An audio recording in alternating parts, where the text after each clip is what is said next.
అయ్యా సుధాకర్ గారు, మీరు మీ శ్రీమతి గారితో కలిసి అక్కడ పీటల మీద కూర్చోండి. వైజయంతి కూర్చో.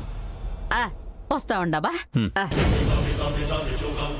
నేను పానాలతో ఉండగా మిమ్మల్ని రోడ్డు మీద పండిస్తానా అబ్బోడా? అంతా ఈ అమ్మ చూసుకుంటాది, మీరేం భయపడబాకండి.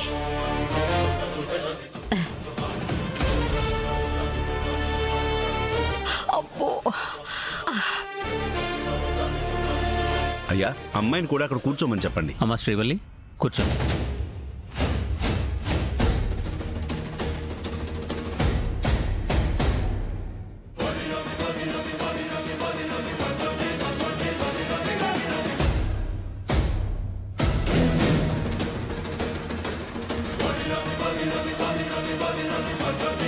ఓం కేశవాయ నమః, ఓం నారాయణాయ నమః, ఓం మాధవాయ నమః, ఓం గోవిందాయ నమః.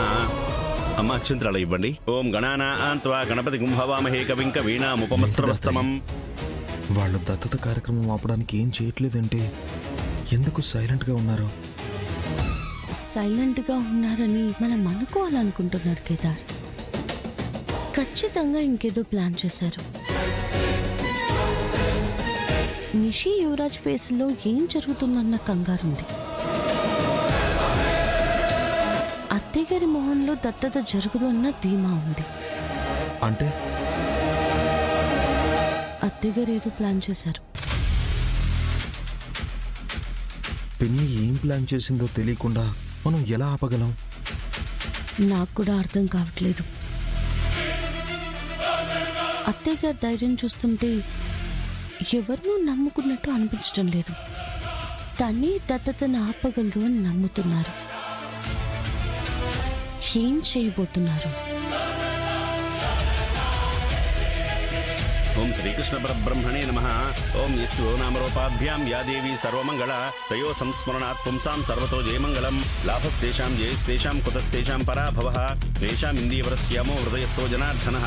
అయ్యా నమస్కారం చేసుకోండి. ఆపదామపహర్తారం దాతారం సర్వసంపదాం లోకాభిరామం శ్రీరామం భూయో భూయో నమామ్యహం. అయ్యా మీ ఇద్దరు చేతులలో ముందుకు చాపండి. వైజయంతి మీరు కూడా పెట్టండి అమ్మా.